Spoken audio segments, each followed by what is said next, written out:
welcome everyone. It is me, Nina Sachs from Yoga Awakening Africa. And again, I have got Delphine. Today, we are going to be delving into her Sacred Eating Mentorship program. So Delphine, welcome.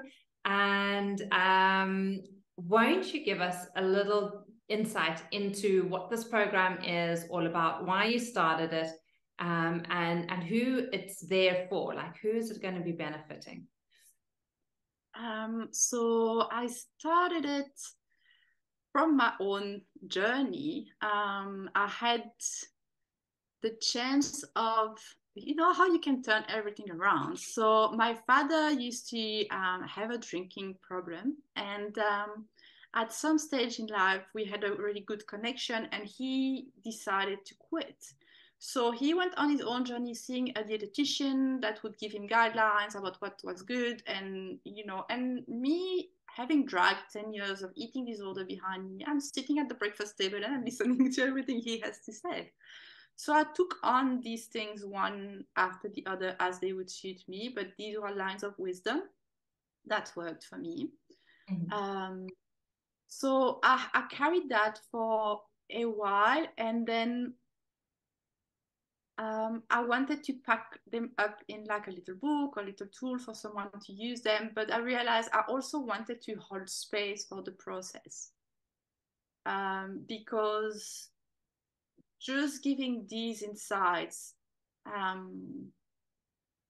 could also be taken the wrong way around, if I may say. Mm-hmm. And because I also know that my journey comes like really from a calling of soul, of like, hey, come, be here, and what is your purpose? And I could see, okay, I'm gonna hold space for people to do that same journey.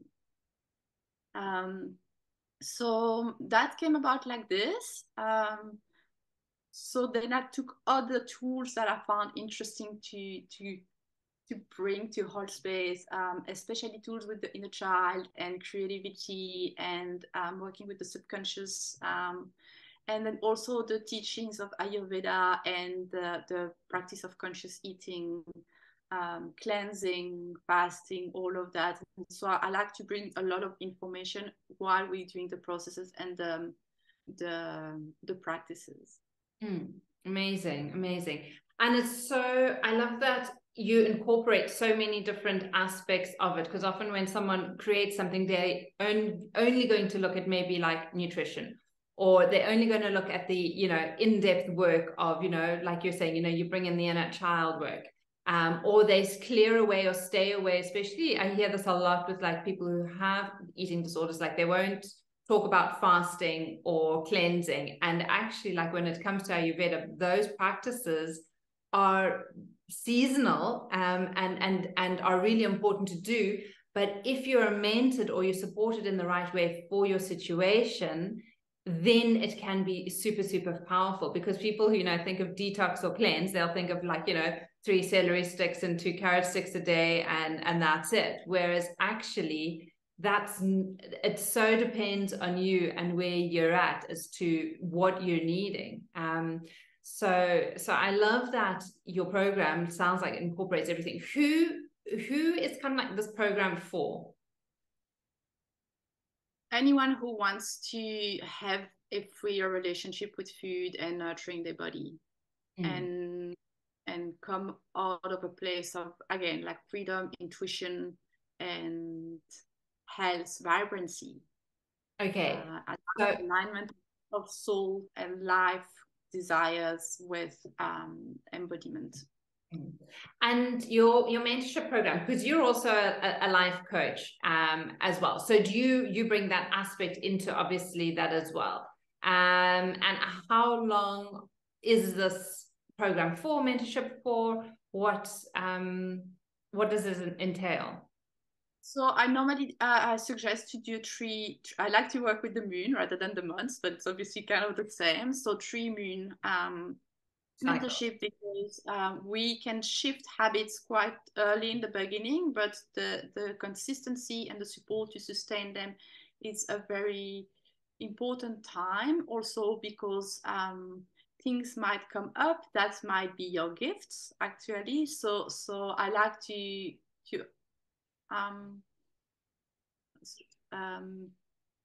kind of ask people to stick around a little bit longer so that we can do like really like an awakening work together, and organizing also the awakening is not just like, oh, I've seen the light. It's also, how do this structure come into my life, and how do I create the lifestyle that sustains this? I find that so interesting because in a similar vein, so I've got my Natural Living with Nina membership program, and when I was thinking like how to do this, because it's all for women who want to simplify their life. So I'm more going in the line of like, women who are overwhelmed and have too much going on and, are feeling stressed. I'm more speaking to them and saying, come into my program and I'm going to help you simplify your life so that you can get rid of all of that and really have time and space to do the things you want. And for me in my program, I actually say like, women have to be committed for a year, because like you, I realize like we all, the seasons impact us and so profoundly. And I always think like, you don't want to be part of a program or mentorship or something when when it's good. Like when the shit hits the fan, you actually want to be part of something so that it can hold you. And I think that's what you're also saying, like with the 3 moon cycles, like there has to be a certain amount of time where, there are the ups and the downs, there's the ebb and the flow. And it can't just be when, the kids are on camp or this week nothing's, like it has to be part of life, because you need these tools in life, and that means that it's helpful, otherwise it's not sustainable. That's what I've picked up. And kind of like it adds to what you were saying, like, with regards to like the perfectionism, the time before we were chatting, like, if we're wanting something to be perfect, we're always looking like in a short, in a week, I can do this perfectly, I can eat this way, I can, everything is perfect for a week. But if we give it, an extended period of time, like the 3 months or the 12 months, then, it looks at like, when we're traveling, what changes when we're traveling, or what happens when, we change jobs, or there's a family emergency, like what practices are going to hold us. And we're not looking for perfectionism, but we actually, like you were saying before, just looking for like those little steps of action that you're taking along the way. And it doesn't become this big thing. So I love that, like, your program is not just this short, like 1 or 2 week thing, and it's going to help transition, but actually there, it's a couple of moon cycles. And I'm sure you probably have people who stay on longer because they realize that they're gaining such benefit from that. Yes, and also because a part that I integrate is to work with Ayurveda, and so I include in the programs the basic structure of the Ayurvedic teachings, so that I would like to empower everyone to know how, because I find this is an amazing system of healing that uses nature and the elements and the cycles of life that we all experience. So it's universal. And to actually give you the tools to understand, okay, that's what's going on. I can make that decision. I can make that shift because I can see what's happening. Yeah, go ahead. So, and then coming in that vein, I also like to work with the herbs and with the spices and with plants. So there's, we can do the 3 months, and we can see at the beginning where you at and at the end where you at, and acknowledge like, yay, we've moved into a place of being empowered and much easier lifestyle and life flow. But then they would come back to me as like, okay, do you have any advice regarding a plant that could help me now with something that's coming up? Because I do believe that everything's connected. Like the relationships, the constellation we find ourselves into, and the energy that we carry. And so the plants, and I'm talking chamomile, I'm talking like rosemary, lavender, they're all around us, and they can help us carry our frequency differently. So they would come back to me to just have like consultations, but I like to guide people to find their own, their own journey with the natural healing. And do you find that, when people slowly start to release the yama, so the toxins from the body, and They not just of the body, but of the mind as well. I think that's a big space and big aspects that they then start to become so much more intuitive. Like I found that with myself over the years. The more I started to especially like mental, because I can get really big in my brain and, you know, make things bigger than they really are and, you know, worry more than necessary and create stories that are really not realistic or going to happen. And I found when I managed to reduce all of that chatter, that it actually released a whole load of like mental armor and toxicity. And that I then started connecting more and more to my intuition. So I would know intuitively what would be better to eat, kind of the practices that my body wanted to do, make better decisions, the people I wanted to hang out with, the work I wanted to do, the dharma I wanted to follow. So do you see that with your clients as well, like when they come to you, that they start getting more of that intuitive hit?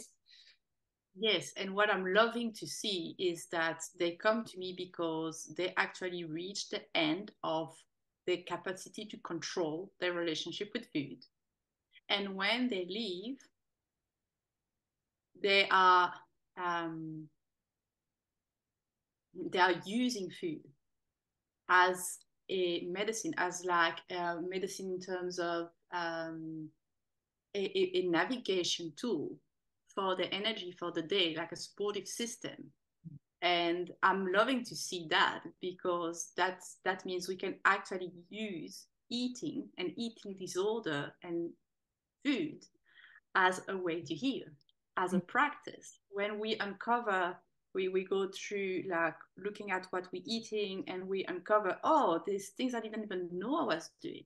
So now we brought light to that, and what do you want to what do you want to bring to your life? Okay, cool. So now we can bring those foods and those rhythms and those patterns and those practices, so that there's an alignment that gets created. Amazing. And then, yes. Yeah. So kind of like it's totally sparked a question for me. This was really not what I was going to ask at all. But like twice a year, I do like a 7-day clean eating challenge with, you know, my community. And I'd absolutely love to have you on as a guest speaker there, if you'd be willing to just speak about this idea of like intuitive eating. So can I like book you? We'll speak privately, but like, can I book you on for September to have you come and chat to our community? Because I think it's such an important role to, you know, where we're not just using like the food for sustenance, but that the food is actually speaking to us and helping us, you know, in our intuitive realm. Yes. So to give each other the tools and the understanding, the energetic understanding of food.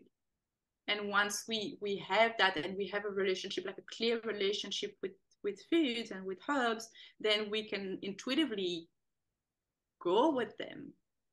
Love it. Yeah.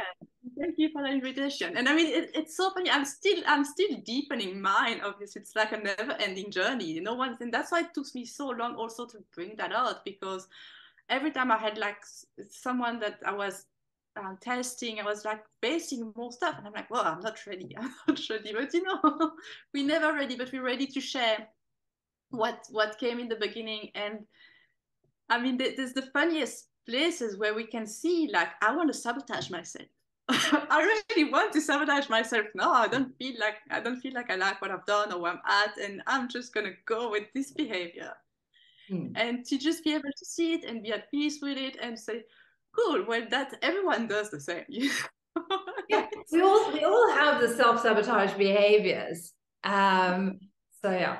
Anyway. So bringing light to that also release the shame and release the unconscious part of it, and just allows us to create new pathways.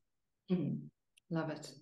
So I'm going to ask us to do one last session and just kind of like your vision and goals, because I'd love to dig a little deeper into this idea of like the self-sabotage behavior, because I think that is so pertinent for so many people.